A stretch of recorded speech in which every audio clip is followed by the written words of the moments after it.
just like that, they buy it. They eat it up. You pander to them, you thank them. I mean, really, people, I thought you were a little bit smarter than that. I mean, it's just so easy to say the name of the city. You cheer. Hey, Stephanie, you cheer. I mean, just come on. Welcome to the A Show.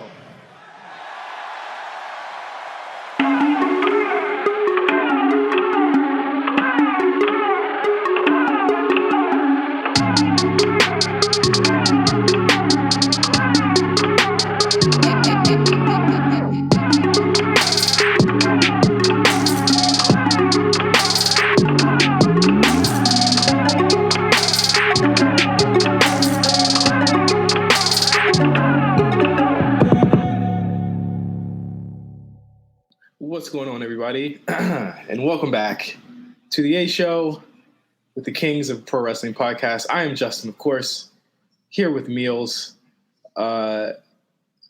Very interesting episode we got today, I'd say. Yeah, right? I would say so. It's a lot of things. I'm feeling a lot of things. I'm feeling, the weight of everything. I'm feeling sore as hell. Right. To get my mind off everything, I decided to take a 4-mile run yesterday, and my body was like, "Hey, you're not ready for 4 miles." Man, I feel like I've taken a 4-mile run. You just heard a phone call that I was on. Yeah. So it's just a bunch of exhaustion and stuff like that. So yeah, it's definitely quite an episode. Can I make before we get into kind of the swing of things, can I just make one shout out? Yeah. To one of my friends. His name is Josh. He's been a listener of this podcast for a very, very long time. I've known him since I've got to be, how old was I when I entered high school? I don't remember. Anyway, I've known him since high school. We've known that we're like fans of the same things, fans of wrestling, fans of, and we just generally Joe little guy. I want to congratulate him because he is now a father, which is crazy. Whoa.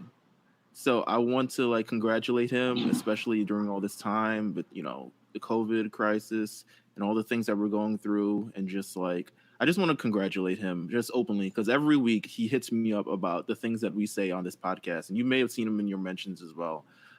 He's the Chad Hugo on Twitter. Yeah. He's a really dope guy.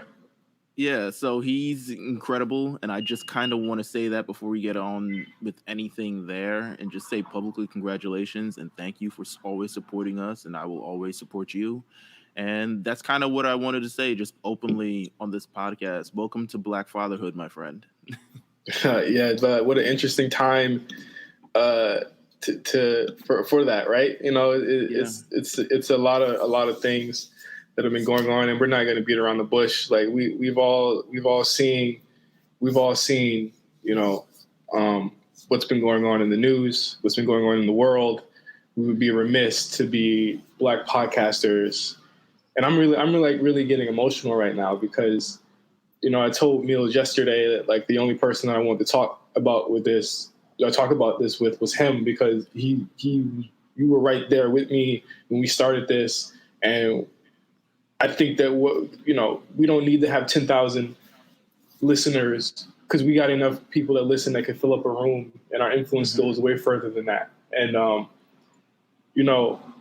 it's a really fucking scary time.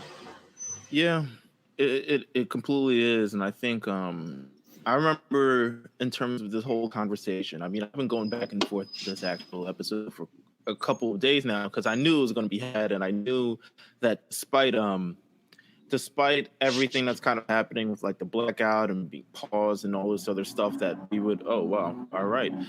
Despite all of that, I mean, it would not be a podcast without the sounds of Brooklyn in the background, or Rough Riders. But I knew that despite of it all, we're going to talk about it, because this is just something that we do on a weekly basis. We talk about it. It's kind of an escape for us, but the world has been just kind of very terrible. To kind of be able to sit down, chop it up, talk about professional wrestling, enjoy it, make fun of it, embrace it, see the good in it, see the bad in it, talk about everything, the whole spectrum of kind of everything, unbiasedly, So it's kind of great, but I was really regretting having to do this one because I feel like it was, first of all, everything's so emotionally heavy. Your time, just the timeline itself, and we're a generation that absorbs and ingests social content like it's air. So, like, without a reflex, you just turn on a phone, slap on Twitter, it's there. You switch the next app to Instagram, it's there. You go to your group chats, it's there. You go to your emails, you're getting all these emails about it. So it's kind of like you turn on the TV, you turn on the news just to stay informed a little bit. It's kind of there, so there's not really an off switch for it. So the only choice that you kind of have is to disengage forcibly by not doing anything. Yeah. So, but again, yeah, I was having this heavy decision because I feel like within the wrestling world, and I think we're going to, I mean, as much as this is an outside wrestling world type of thing, this affects all types of walk of life. You know, being a wrestling fan in 2020 and being a wrestling fan on the internet is kind of hard enough. You know what I'm saying? Mm-hmm. And then when you wrap in the feelings of, and emotions of everything that's going on in this country, and it wraps within the world of professional wrestling because it does affect that and affects all types of pop culture and everything. It becomes a lot, and it becomes incredibly heavy. And it got to this point where it's like, do I really want to discuss just the kind of closed-mindedness of all these kind of people who are commenting on this and who cite that, yes, we are this brand who, is open and we accept all colors and all this other stuff. And how many times are we going to have to be the people to teach them about this, right? Mm-hmm. Like, I feel like it shouldn't be our responsibility to be like, to inform people of like, listen, this is why your views are trash. And Mm-hmm. this is why the hashtag All Lives Matter will continue to trigger a strong disdain from the Black community, because it's clear. If there's anything that has been clear, it's when you see the hashtag All Lives Matter, I immediately kind of throw everything out the window because immediately you don't understand. And but we've been facing this adversity and speaking on this for a really long time. And we started this 2 years ago with the StarCast thing. We continued it with the ACH thing and everything like that. Like we wanted to, we've always had the hard conversations. We've always asked the hard questions. We've always turned the mirror to ourselves and to the people that talk about these things. And I think that, like, honestly, in a weird way, it's really our responsibility to continue that fight. And that's why I wanted to. I mean, fight will continue to be a thing, but will continue to be fought. However, it's just, and not that I'm not going to talk about it because we're about to have this whole full-length discussion on it, but the fact that it's just like, yo, how many times could you tell, and I'm just going to say name, how many times can you tell Cody Rhodes the exact same thing over and over again and over and over again? And how many times can you tell Chris Jericho? And this is not AEW bashing. And because you can talk about it with Jackson Riker, you can talk about it with how many times do you tell these people? And maybe it is enough times because we've got to the point as well where it's like now we see people who are beginning. It took this moment, and it's sad that it took this moment because this is just one of many moments. You know what I'm saying? George Floyd. It's just, he is representative of one of many moments that have been happening over the last decade. More specifically, over the last, if you want to talk about the compactedness of it all, over the last 5 to 6 years, where the Black Lives Matter really movement kind of started in the wake of a lot of unarmed shooting of unarmed Black men. It's been happening for so long, so it's like, it's just exhausting. It just really is. It's tiring, and it's tiring to have the conversation that we have to have almost every other month about this. It's tiring because, like you said, they come to us for it. And you just heard me have a conversation with someone that I work with about how to proceed that conversation. And what did I say? I said, you put black people in that room and you let them address you and you let them speak to you. And I think that it takes a lot of patience, but like, how much patience are we supposed to have for 400, 500 years? Right. And you have to be willing to learn, you know what I'm saying? But you have to be, the other half of that is being willing to accept. That's really one half of it. Instead of smugly saying, and this is why all lives matter. It should not just be, it's not just Black Lives Matter, but Black lives do matter, but it's also all lives matter. And it's like, how much, it's the smugness, it's brazenly kind of like, it's kind of everything that we protest against. It's brazenly kind of like putting your flag down and just being like, hey, this is what it is. And we are the ones who are saying what it is because we don't see color and I've worked with black people before, or I've done this before and I have black friends and all this other stuff. So this is what it is. Like, people of all walks of life, it should not matter, but at the same time, it's like you guys aren't experiencing the same things that we're experiencing, and it's just clearly you don't see that, and it's clearly by the way that you guys are presenting it. There's so much into sort of where I'm kind of really on one half of where there's part of me that's kind of disgusted with the pro wrestling community. There's another part of it that makes me incredibly proud, and seeing something that I don't even think 10 years ago, to be honest with you, we've seen. Period. Like, I don't think even, I think probably the early, I don't even want to say earliest, because we've all heard the stories in the past. You've seen Teddy Long and shoot interviews talking about Ric Flair calling him the N-word, and you've heard Terry Taylor. Terry Taylor, you've heard the stories about, I mean, it's kind of like one of the stories of like why, I don't even know if it's the reason why Mark Henry became ECW champion, but you hear the stories of, what's his name, works in the back, talks like this. Michael Hayes. Michael Hayes, there we go. You hear the story of Michael Hayes, and just the racial kind of like things that he said to Mark Henry at the time, and you hear all these things, and I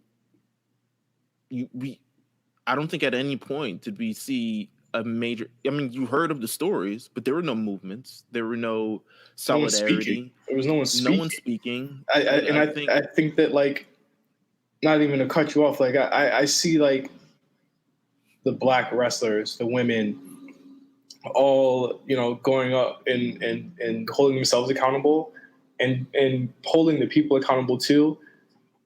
My feeling about this, and I had one of our friends bring this up too. And he was like, how do I feel about when white people send gestures like this? What are we supposed to do? It's like, obviously, like, all of our heads are on a swivel right now and into eternity because of what's going on. But I think that you take these at face value. If they're gonna signal boost support and they're gonna be an ally, we got to hold them accountable. But we also can't take every single thing as like ulterior motive type shit, right? Like, yeah, you show and prove. If you're gonna be Black Lives Matter, put it up, show us, right? And I think there's a lot of wrestlers, just speaking. Honestly, if you want to keep it 100, I feel like a lot more wrestlers have come out and said the right things than like rappers have said in the past 7 days, which is completely insane. But again, like you said, it's hard to be a wrestling fan online. It's hard to be a black wrestling fan online, but it's also hard because even in these tough times, it's still a competition, and it's not. People are dying, Like, we're not gonna be upset at Becky Lynch for not posting something publicly, but doing it privately. Like, what? Like, this is just an example. I'm not saying she did anything. She did post something, and it was really cool. But like, I'm not waiting for these people to say anything, because you see what happens when they do. You get Chris Jericho. Let's talk about Chris Jericho. Let's talk about it. Chris Jericho, who on his Instagram says all lives matter, and this isn't about race, it's about peace, and then he doubles down 10 times on it. This is the guy that everyone's like, oh, he's a dad I like to fuck. I love him. He's hot. that's his new gimmick. Listen, and this isn't AEW hate. They just so happen to be the only ones that's doing this shit at length. Jericho's off. I'm done, bro. I'm out. I can't fuck with it. When Randy Orton is looking better than you online, it's a problem. Right. He's not and Randy Orton, like, we all got our issues with him. We talk about him at length in this actual show. I don't know what caused him to have the change of heart that he did, but again, it's like, there you go. It's probably realizing that Randy Orton has probably worked with more black people and then people of color over the last number of years than he has at any point of his career.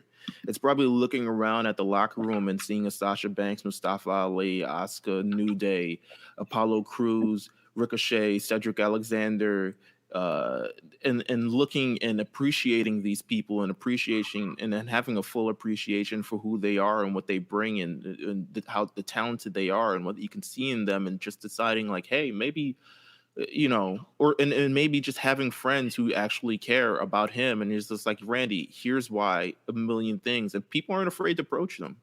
I think deeper than that, Randy Orton looking at his own children who are mixed race. Yeah. I think the landscape in professional wrestling right now, I mean, you said it kind of on the nose, the fact that wrestlers are saying more right things than rappers are. It's kind of crazy to actually believe that, because wrestling is kind of like, even, like I'll say, even 10 years ago, kind of the closed society. Like, even their fashion choices weren't of the actual time. Mm-hmm. Like, it's just, they lived in such a bubble, lived in such a vacuum that nothing kind of affected them from the outside. They never talked about outside things. They never talked about outside. They would kind of incorporate from time to time to make jest of it. I've seen Donald Trump versus Rosie O'Donnell one time more than I needed to see at any point in life. Mm-hmm. But, now we get to see these superstars openly talking about their experiences and openly talking about, and openly sharing and openly providing that kind of discourse. And you see finally their peers, and you're able to look at a person like Naomi and Titus O'Neil, who does so much great humanitarian. Great guy. Just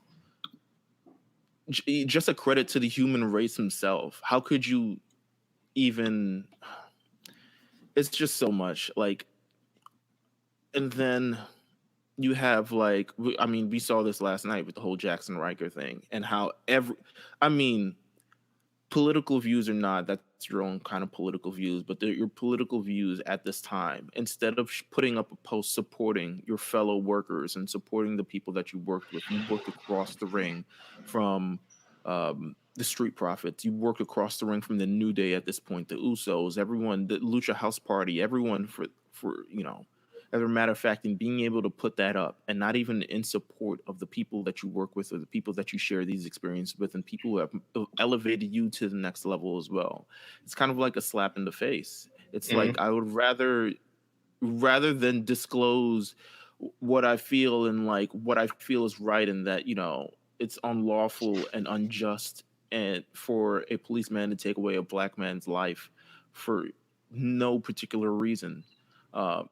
You rather tout your political, your political views in support of the man who obviously, does not care about anything. The man says more lootings, more shootings, and he's not afraid to actually unleash tear gas and protesters, and and all this other stuff like that. And I wasn't online for he got rightfully reamed for it. I mean, he got rightfully reamed for it by. Sorry for cutting you off, by the way, but he got rightfully reamed for it by Kevin Owens and Ali and so much more, and even Ricochet to an extent. Like, even Ricochet was like, "Hey, buddy, that doesn't sound right."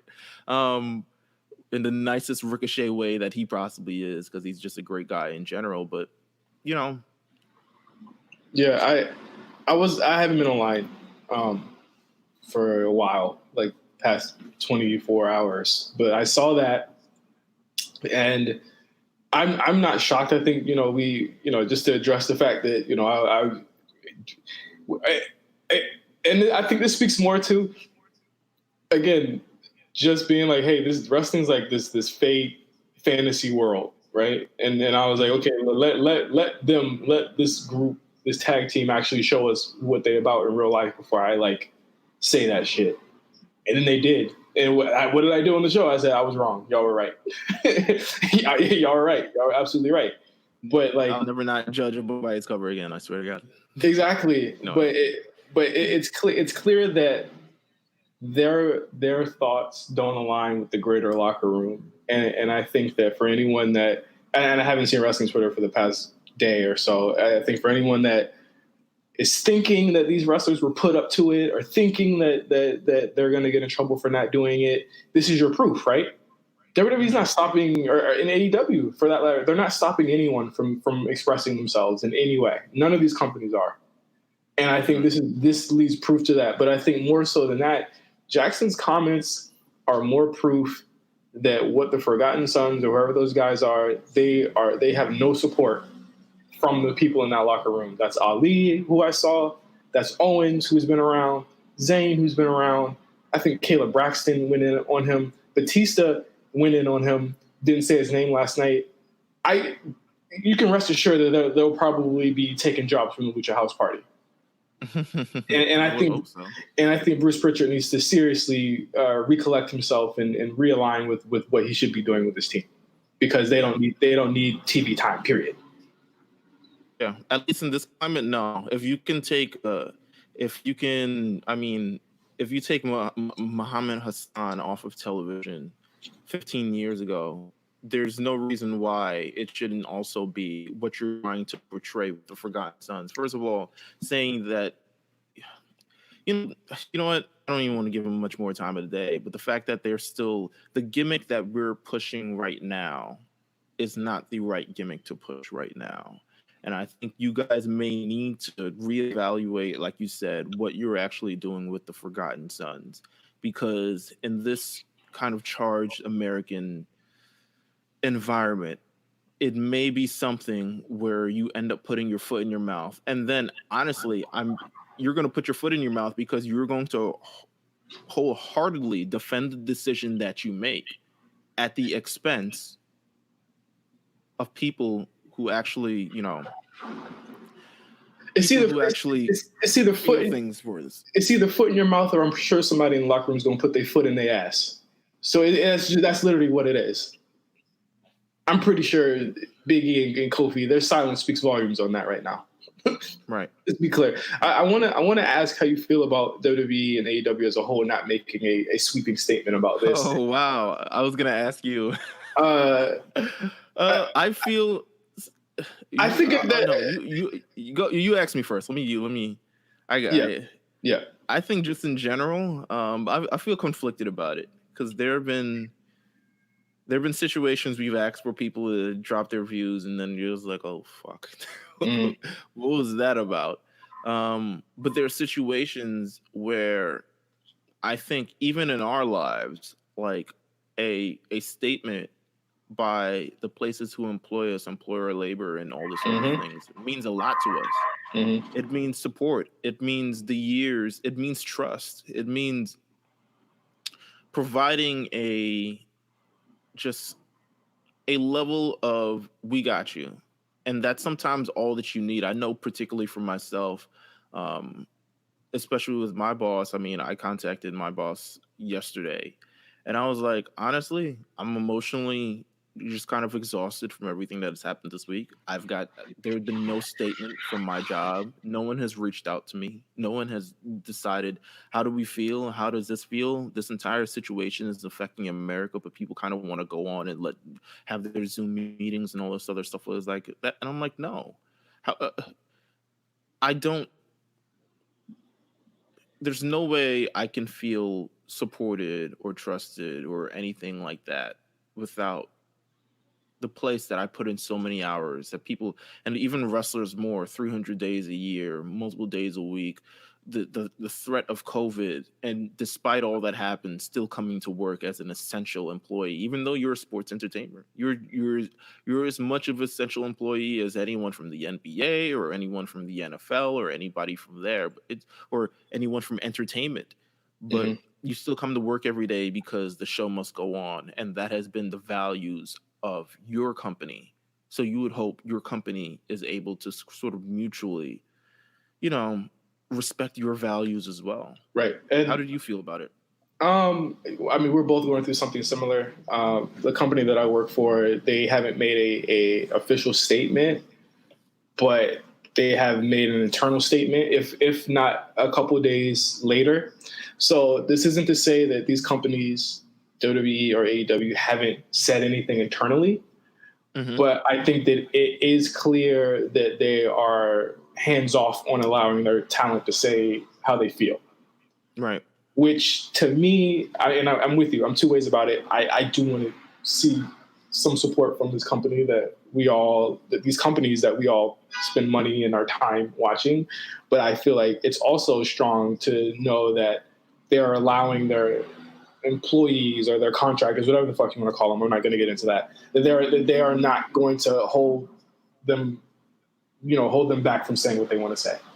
Right, because I think from the company's standpoint, at least, and far be it from me to defend the actual company, they're a company that doesn't invest within the political or, social kind of thing. They kind of run a kind of atmosphere that they've built and cultivated themselves that attracts people, all walks, forms of life, who don't even in consideration take a political factor into it. I mean, the superstars themselves can, but the company themselves. And I think they don't want to necessarily compromise fans when making a statement. Honestly, I'm like, I think ideally in an ideal world, we'd love WWE to say like, nah, fuck that. Black Lives Matter. We do not support police brutality, A, B, C, D, E, F, G, and the third.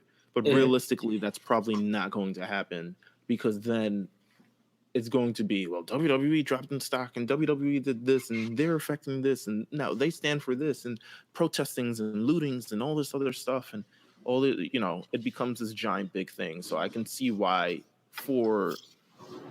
to maintain the status of the company so they can continue to provide things for their performers, they would not want to say anything. But personally, for me, if I was a performer there, I would love them to say something, but I get it. It's a double-edged sword. It is. It is. But I don't work there. Yeah, I don't work there. So my company needs to say stuff. Yeah, my company needs to say. I'm pushing for my company to say things. And I would imagine and I would hope and pray that the wrestlers who work for any company will be pushing for their higher ups to say something, and not just Stephanie McMahon or Tony Khan saying a hashtag. It would be for the company to speak up. And silence is loud enough, but also I think empowering the people and keeping your people empowered, the same that both companies have been throughout this COVID situation, and allowing people to come in if they wanted to and stay home, and stay home if they wanted to.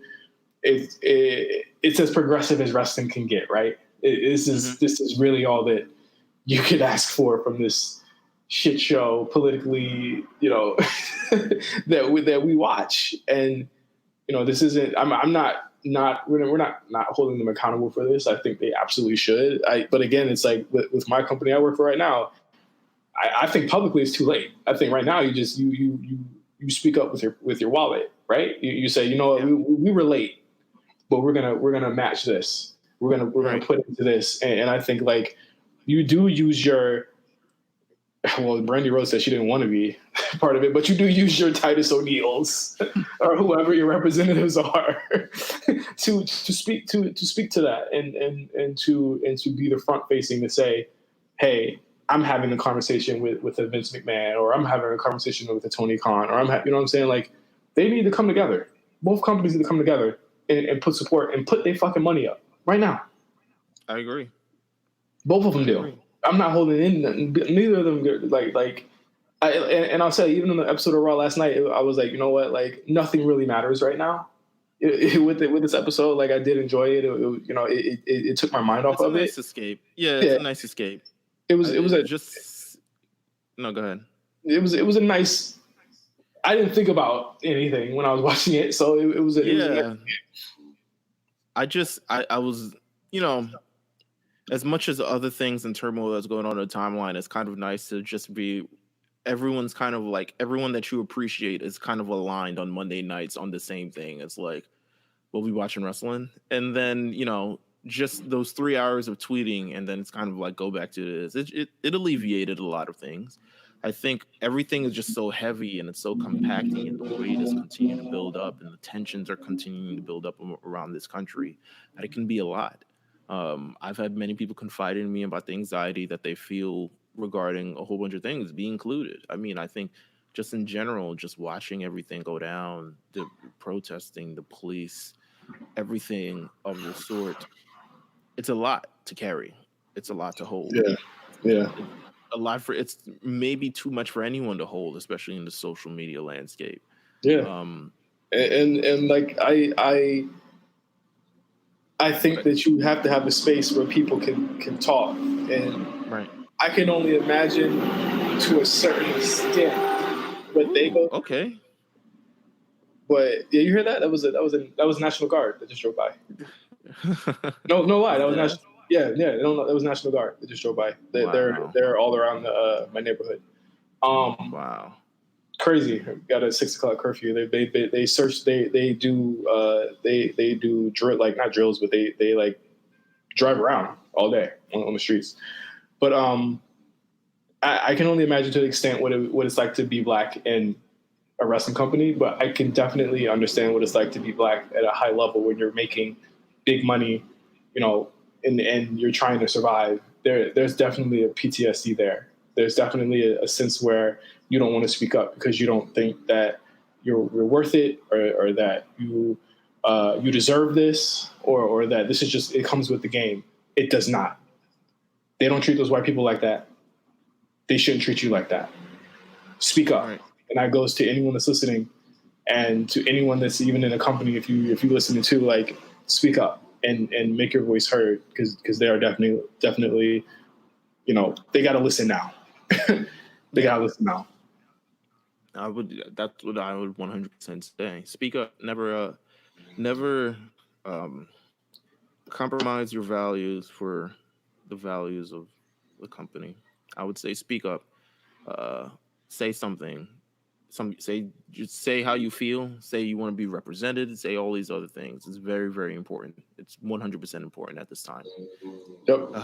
Absolutely. You want to run through the show really quick? Shoot. Yes. I know it's been a heavy 30 minutes. We didn't really have a no holds bar today, but we definitely. No, really, no. Yeah, we definitely. What else has been happening? Do I really want to talk about? All holds were legal. All holds were legal this week. It's crazy. Listen, we got to talk about SmackDown for sure, because it is one of the most kind of, I don't want to say surreal. Surreal feels like too much of a large word on this, but it's one of the most jarring moments that I've had. So I can tell you my experience in terms of what went down on Friday and how the hell did I find out that it went down. We were recording The Lookout on Friday. A late Lookout recording. Shout out to Skip from BK. You could definitely listen to that episode. It's live now. The Lookout every Tuesday, blah, blah, blah. So we were recording that, having a great conversation, great time. SmackDown, to me, it's a hit or miss show. If I miss the first 30 minutes of it, I'm not pressed, because who cares? It would be the one show where the beginning I missed that kind of like blew everything out the fucking engine, like because these shows when they're trying to they have to they usually do these types of shows when they have to, like, something big is happening, they have to kind of like go left. Yeah. And I think just in general, I think it's also a response to, like, let's do something completely different because nothing that we're currently doing is working. Mhm. But so I tune in on SmackDown and I see a battle royal, and it's like, oh, the battle royal to see who will face AJ Styles in the final of the thing. And I'm like, what the fuck is going on here? See who will face Daniel Bryan at the end. I was like, wait a minute, what the hell? What happened to AJ versus Elias? What happened to Bryan versus who was it supposed to be? Jeff Hardy. So I go on Twitter and I'm like, wait, why are we having this battle royal? And everyone is pretty much like, you might need to sit down for this. And I'm like, what the fuck happened? So I go on WWE's timeline and they're just showing and I see Jeff Hardy being carried away in handcuffs and Elias being rolled into a thing on side of like low key like a residential street. Like I guess the PC is right across the street from like residents or something along those lines. I guess it's just in the neighborhood. I don't know. You've been to the PC more than I have. Yeah, well, I mean, this looked to be completely on the other side of the PC because the PC is surrounded by like a corporate park where there's a bunch of companies in one like strip mall type place. Uh-huh. And it looked to be in the residential area directly across, like down the street from it. So I'm guessing they couldn't get a permit to do this stunt directly in front of it because the PC just it wasn't built like that. And if you notice on the thing, it's the side of a building, but I think it's like the back of the PC, I believe. And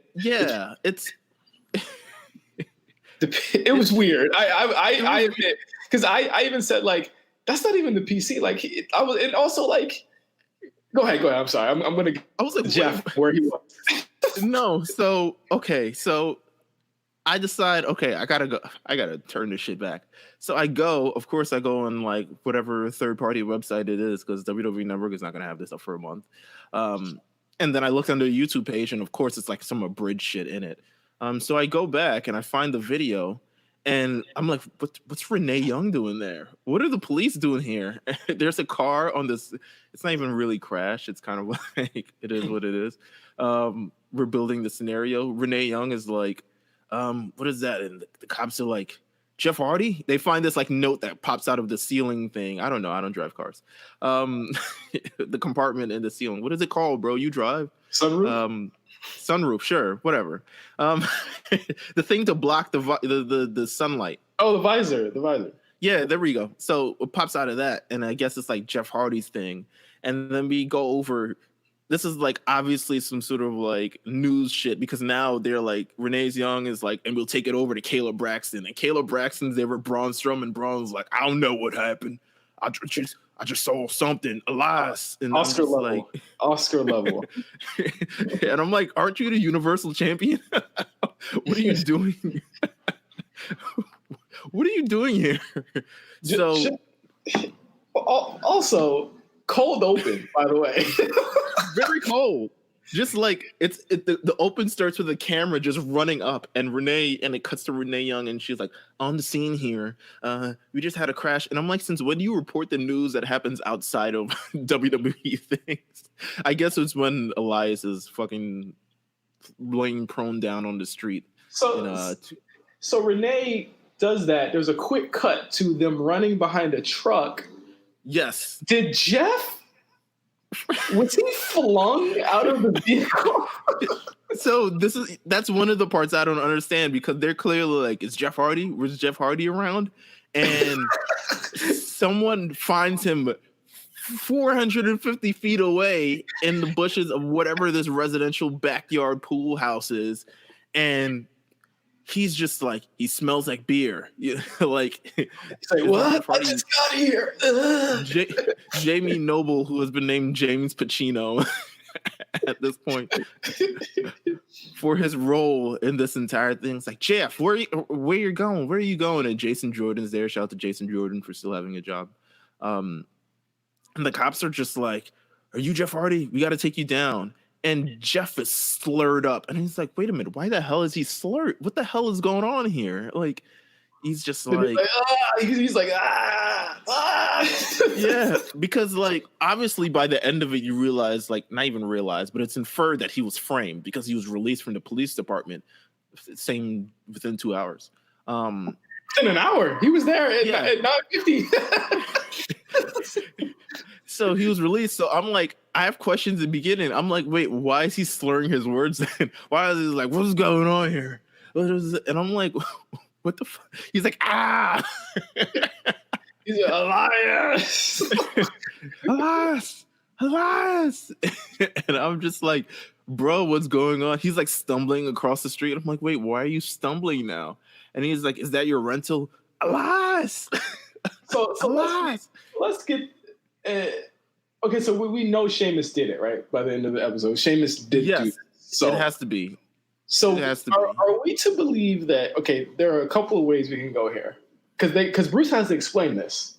Be clear, he has to explain this. Did he drug Jeff Hardy? In which case, that would mean that Sheamus put a lot of people in danger. And I mean, obviously, Elias almost died. Was Jeff really drunk? Which I rule out because he was fine at 9:50. He was super fine. Or did Sheamus? Okay, be clear here. Did Sheamus kidnap Jeff Hardy, put him in the trunk, run over Elias, and throw Jeff Hardy into the bushes? Was Elias truly? I mean, I guess the news reported that Elias was actually hurt. So something happened to Elias for sure. Oh, so he's legit hurt. No, I mean not legit hurt, but from the WWE's reports is like ribs and all this other shit. I don't know what's going on. My favorite part of this little scene is the old lady recording, and the referee's just like, "Get out of here! Stop recording, please." Jason Jordan and what's her name? I forgot her name. The female referee now on the SmackDown brand. She's Jessica. Yes. Yeah. But no, I'm wondering. So there's so many questions that have to be explained. And it has to be explained better than whatever the Daniel Bryan thing that they did last year with Roman Reigns has to be explained. SmackDown love a good whodunit, man. Listen, we love a whodunit. And why not? Because quite frankly, there was no better excitement on this show to break the monotony of SmackDowniness than this kind of open, which was the first about 8 minutes of the show. You come back from break. Adam Pearce is around a select few. Just happens to be. He needs to be the GM. He's great. He needs to be a GM. He's amazing. He just has a face and a presence that you can trust. Until he signs with Vince McMahon, and it's the authority. It's the authority again. Yeah. You love all the small talk in this. Is like Jeff Hardy is a drunk. You know that. He's a Jeff Hardy. And various people agreeing, various people butting in. Cesaro actually saying, nicely said, but I like this. I like Cesaro co-signing Sheamus because obviously they were partners, but I thought it was a nice callback. Jay Uso being there and it's like, yo, fool, I think we need to have I need an opportunity at this, and Ziggler's just being like, oh, here we go. This is the reality. This is why I love doing this show week to week. Because when you go back, you'll be like, oh, this was the time when everyone had a curfew.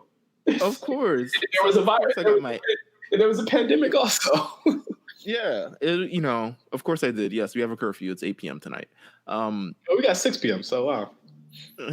I think so. We'll be curfewed around the same time. Yeah, pretty much. So I love the little backstage. I just love these moments just in general of superstars getting to interact with each other. Ziggler is like, I was this 5-time Intercontinental champion, so I deserve a title shot. And Lucha House Party is just there and just hoping, just being there itself will be granted the title shot. And your man Drew Gulak is there, and he's just like, the money is just amazing at this point. Yeah. Shout out to him. So this essentially, there was no wrestling for 20 minutes of the show. Which I loved it. I loved all of this. There were 3 commercial breaks before there was any rest on the show. I loved all of this. I just want to give that a nod. But go ahead. More big things that happened on this show. Obviously, we kind of foresaw it. We talked about it last week. Matt Riddle was announced that he would be debuting on SmackDown imminently. I would imagine he'd probably come up after Backlash, right? Yeah, good for us calling that, by the way. Yeah, pretty cool.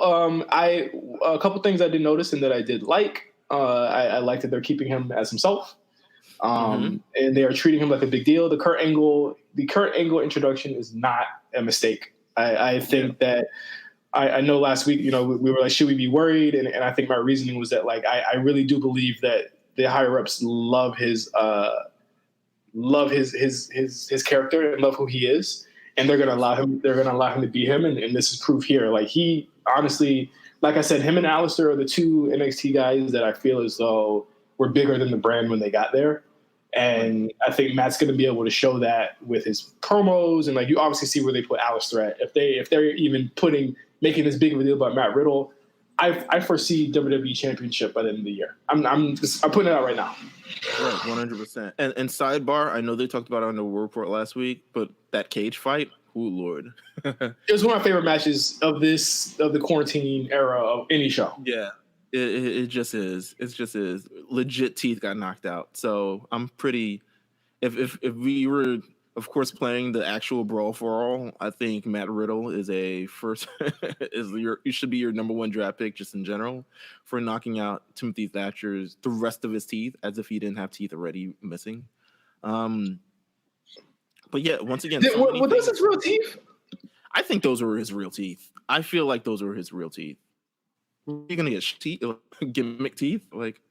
Well, he got the bag now. He could get new teeth now. Yeah, I mean that's true. Neared up, more near game, cartoon teeth. First of all, I just want to say, just in general, I love this episode of SmackDown. Wow. I just did. It just works for me. A lot of fresh matchups, a lot of fresh people. I mean, I think this is the one as we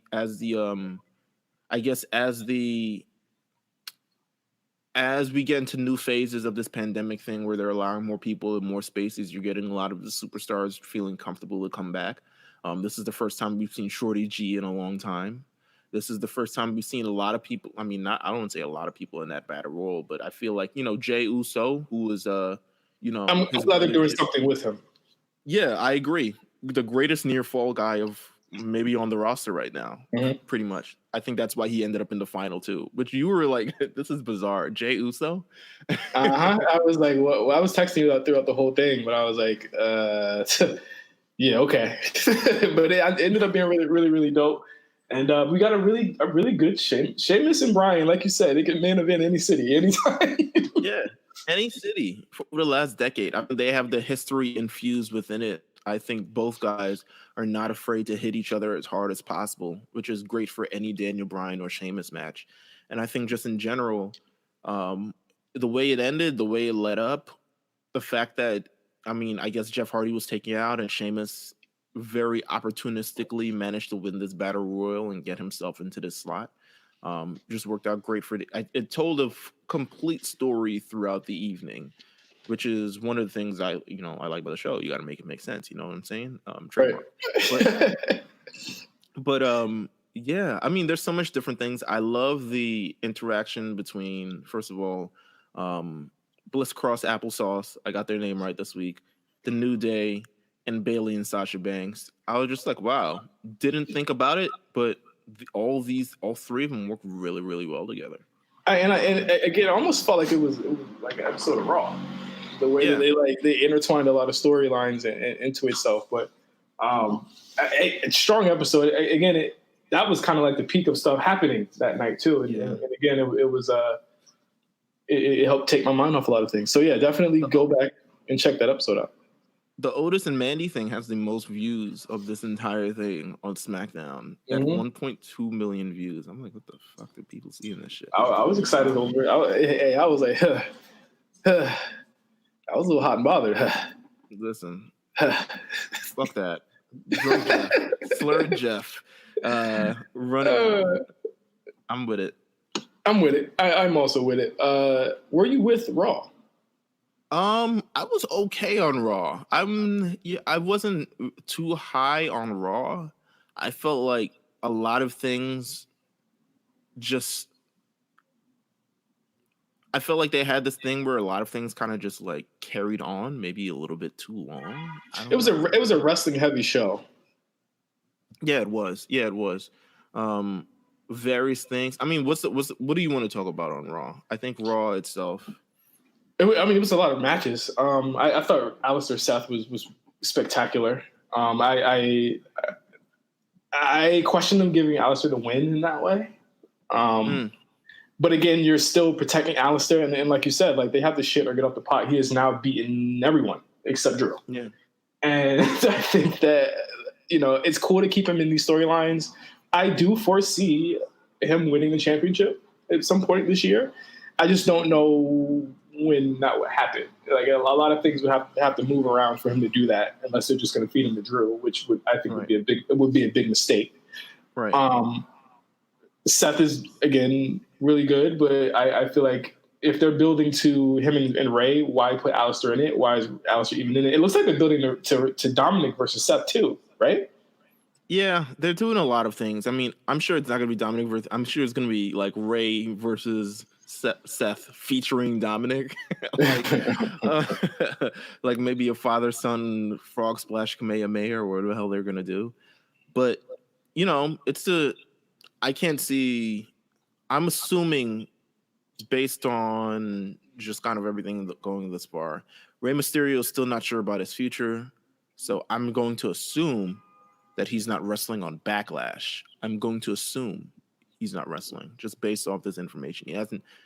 If he had shown up in the arena, I would have said, all right, maybe they're doing a Backlash thing, but he wasn't there. So we'll see. So we might get Aleister Black versus Seth Rollins again at Backlash. I would put money on that, and I put money on Seth probably winning, and I put money on them probably doing it again. Then Ray, Seth at SummerSlam. Yeah, I could see that. Because I see Bobby, Drew, which didn't really excite me this week. But it didn't excite me at all. I'll say with the Bobby and Drew thing, it kind of was just like shuffled in kind of in the last moment. It happened with like the match started with like 10 minutes left on Raw. Like it was kind of just, especially after the Charlotte versus Asuka match, it kind of just felt like, oh yeah, that's happening too. That's kind of how it felt to me with Drew McIntyre versus MVP leading to the Bobby Lashley type of deal. And it didn't even go off air conclusively. It was like Drew's in the middle of a full Nelson, and they're just like, we're out of time. See you next week. I think, but I think Bobby and Drew is gonna last until August. I'll say probably August. Why not? And then, but I mean, the big match should be Aleister Drew in whatever remote location they do it at. But I think that's where you naturally go. I don't do Jinder Mahal, please. I'd like to. We got to talk about the Nia Kyrie thing real quick. Yeah. We were tipped off about it last week. Yep. Via Fightful. Yeah, it was Fightful. Shout out to Sean. Yeah, shout out to Sean. Listen, get your money's worth, to be honest with you, because you get a lot of news. You get good news, too. Yeah. We were tipped off of it last week in terms of the tapings, all of it, that Nia Jax pretty much, I don't say it injured, but definitely hurt Kairi Sane. Yes. Injured is a way that I say out for a period of time. Being reckless in the ring is kind of something else that's completely different. Either way, she fucked her up. Yeah. And they show the spot. Of course, we got a super edited ending where you don't see the blood or anything, but I heard it was pretty nasty. Reckless. PC kids look frightened. They did. And I think Nia as well looked a little bit shaken up in the second afterwards. It was reckless. I think that, Kyrie is small, but there's no excuse for not taking care of her twice. Like, we even got news last week that they banned the buckle bomb after Nia's usage of it. And that was a big point of contention last month when she gave Kyrie a buckle bomb and she completely missed the turnbuckle, and landed on her butt. Yeah, it's kind of, we've kind of talked about it, kind of this like laissez-faire of Nia Jax. Like, it doesn't feel like she's trying when it comes to, having these matches, and she may be trying. I mean, it may be her speed, and she may be like, "Yo, I'm giving it my all out there," but it doesn't necessarily feel like she's taking all the precautions.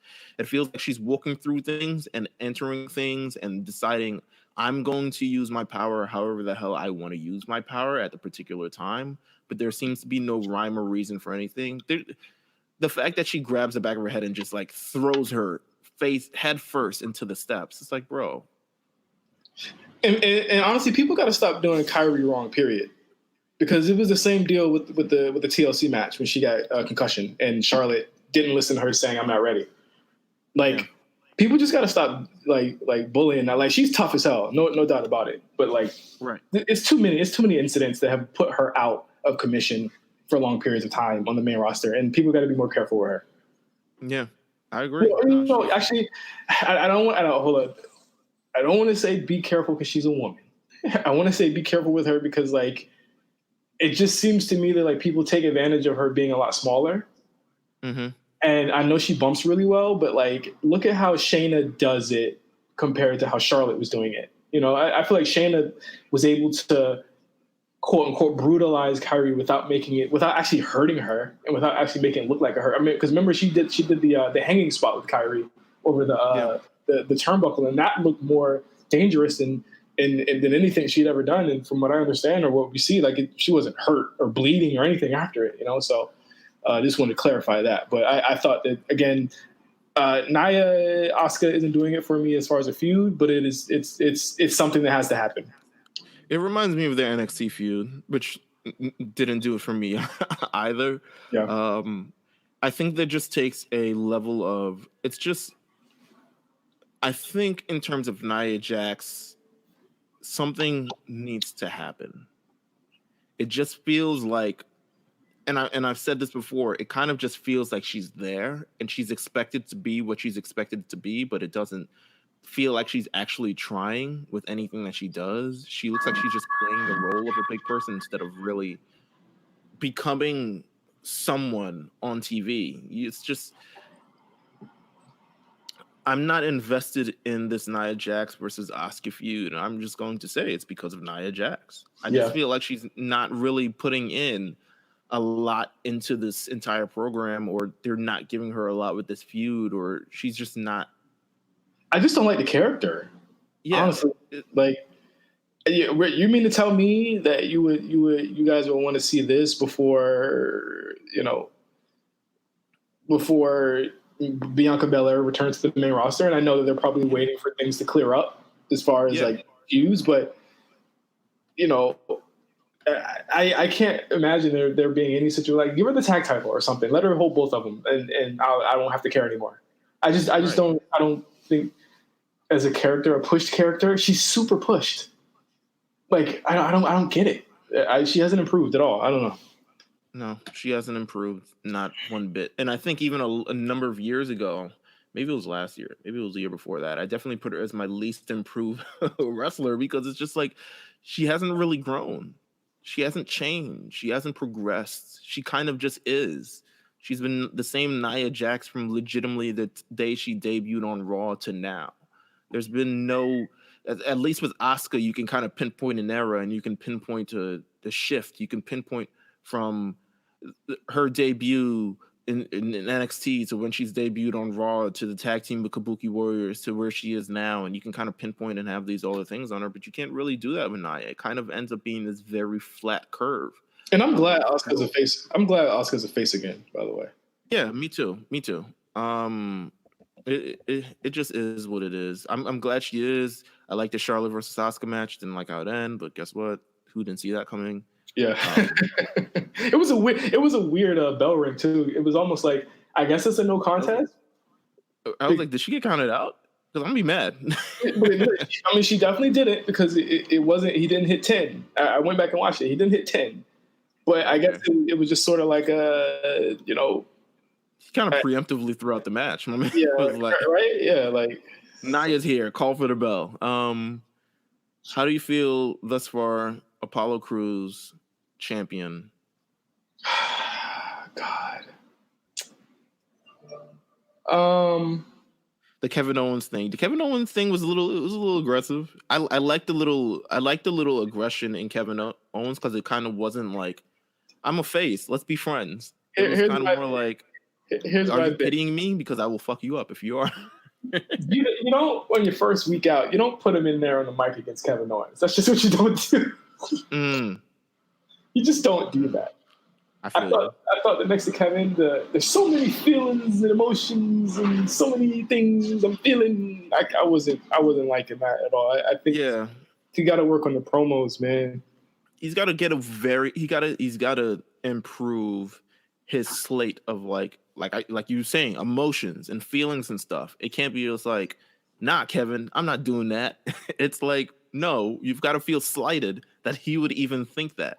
And you've got to express that in a way. It's kind of all about the whole acting and getting that across. Because what Kevin did, I mean, I thought was genius and original. You know what I'm saying? Like, I know I lost last week, but it kind of feels like you're pitying me, giving me this championship shot. Like, it doesn't even feel like real. And he's like, no, man, like, da-da-da-da. And he was like, all right, well, I guess I'll fuck you up. But I do think this is a way for Apollo to turn heel, though. Because I do think he was pitying him, and I do think he was trying to beat him because he was weak. Ooh, that could be interesting. That could have been interesting. I've turned into a tag match. I've heard they've been trying to turn him too. So we'll see. Let's see. Tag match was whatever. Yeah, tag match was whatever. Andrade's just a guy. Andrade's just a guy, and I'm very upset about that right now. Bowling? Their best segment. It was the best segment they've had. Are you good at bowling? Absolutely, unequivocally, no, I am not. So I think the Raiders set them up with the bowling shit. I think that they knew that that's just not a skill that we excel at. They should have did the 100-mile run and had it be fair that way. But it was a funny segment. It was a really funny segment. Funny segment. You know, I appreciate that. Did you stick around for Raw Talk? Absolutely not. I did not. I didn't see it at all. It's available on this new free, no credit card required WWE network. Oh, the broke boy version. You only got $9. First of all, we got to talk about this. I know, right? You don't have $10. What's wrong with you? We got to talk about this because not only we've been talking about for the last number of weeks about these PC guys and them having to stand. Yeah. Do you know on Raw Talk they're still standing? No. The Raw Talk happens in the ring and they're the audience.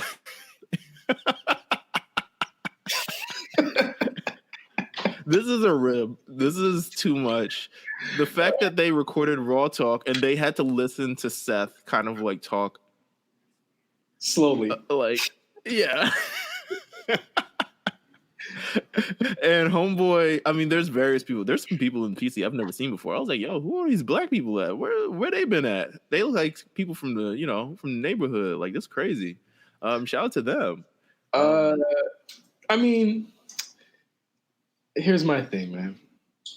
If they're not getting paid, paid to stand, that's a problem.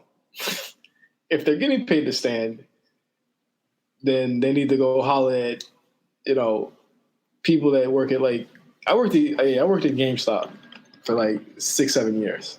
I know standing for hours sucks. It really does. But I think that what are did they at least get a 30, a 15? What did they do? I'm not really sure where the complaints are coming from, but I also think that the people that are it's bad to say, are they babying them a little bit?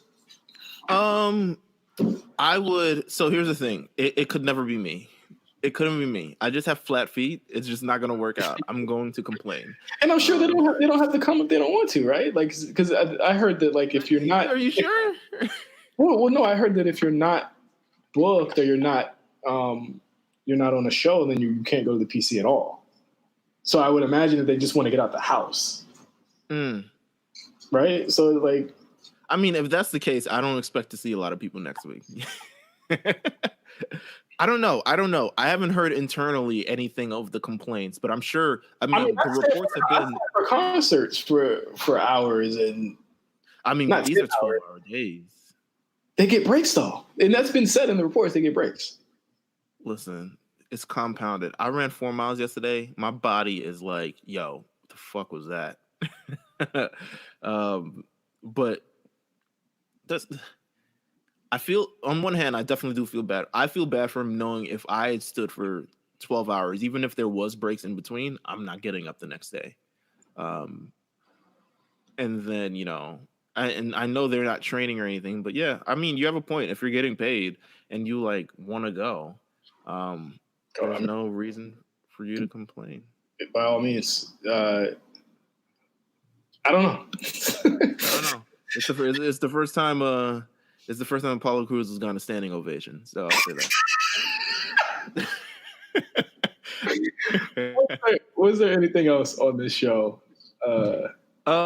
No, there wasn't. It's just, what a week. I'm glad we've been able to laugh at the end of the show. It was a ridiculous. I mean, Hell's Frozen Over with SmackDown was a better show than Raw. So. Oh yeah, for sure. And I mean, and Riddle's gonna be on SmackDown for sure. Riddle's gonna be there, so that's automatically must-see TV for me. And Matt, listen, first of all, adding AJ Styles and now Matt Riddle, SmackDown is kind of litty again. It may be the brand. I mean, I'm sure. I mean, people love Otis, so I'm assuming that's another incentive for some of you guys to watch. But just Matt Riddle and AJ Styles, I'm like, you know what? Yeah, I'm with it. I'm cool with it. Are we getting 2016 vibes or? We might. Oh, there's a poll on WWE.com. Who was the real culprit on the attack of Elias? Oh, here we go. Another whodunit. And the options are King Corbin, Sheamus, AJ Styles, and other. Put God. Remember when God was booked? Yes, I do remember that. I'm interested in see the results. I'm going to put King Corbin. King Corbin is leading at a 44%. Not even Sheamus, who clearly benefited from. Maybe it was a whodunit. Maybe it was both of them. Maybe.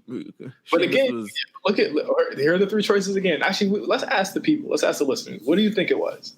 Do you think that? Who do you think it was? Not who. How do you think it happened? Because we know it was Sheamus. Right? Was Jeff? No. It doesn't even matter who it was. Do you think the culprit drugged Jeff, put him in a car, and told him to drive? Do you think? No. Do you think Jeff just taking drugs from King Corbin? What was the other two choices? One of them was Sheamus and AJ Styles. One of them was Sheamus kidnapped him, hit a light to the car, had to, and then flung Jeff a block away. I forgot. There's no way one person could do this. There's no way one person could do this. Who could have done it? It has to be a mix. It has to be Sheamus and somebody else. I don't know. Sheamus and somebody else. There's no way you're beating the shit out of Jeff Hardy, running back to your car to hit Elias. Dolo. It's just not going to happen that smoothly. We'll see. But yeah, we'll see. Let us know what you think. Who done it, A-Show listeners? Let us know. And until then, thank you guys for listening to the A-Show. If you want to reach out to us and let us know how you're feeling, and you just want to vent, hit us up at RNC Radio Live. We got some we have a lot of links to places that you can donate and causes that you can support right now in this time. So just make sure you check out our Twitter page. You can follow me at OGJohnny5, Meelz at Meelz TV. War Report this week with Cyrus and MJ, and let's think of a special episode we can do. I think we're coming up on an anniversary of some kind, right, Meelz? You mean the bank or what years is this? 2020? Shit. Yeah. We'll figure something out. Yeah, we'll figure out a special episode for everybody. We won't let you know about it, but until then, please be safe, everyone. And yeah, please, again, still wash your hands because that's still going on too. That is still a thing. This is 100% a thing. I don't want people to lose sense of the fact. New York City is finally going to open next week, Monday, in phase 1. You sure? I don't know anymore. But this pandemic is still a thing. It's still a thing. So make sure you take all the precautions that you need, especially if you're going to go out and protest. I admire you if you go out and protest. But make sure you take all the precautions, wash your hands, bring hand sanitizer, water, mask, everything, PPE, to make sure that you don't contract anything or get too close to anything. Try to use social distancing as much as you can during a protest, which I realize is a silly concept to think of with a mass protest, but try to be as safe as possible. This thing is still real. This thing is still around. I'm still hearing reports of people getting it. They're still asymptomatic to it, so it's kind of a surprise to them where they get it. So please do that. Thank you guys for listening. Thank you guys for being with us. Once again, if you want to vent, let us know. Talk to us. We're here for you. Trust us. There's a lot of things going on in this world currently right now, and we get it.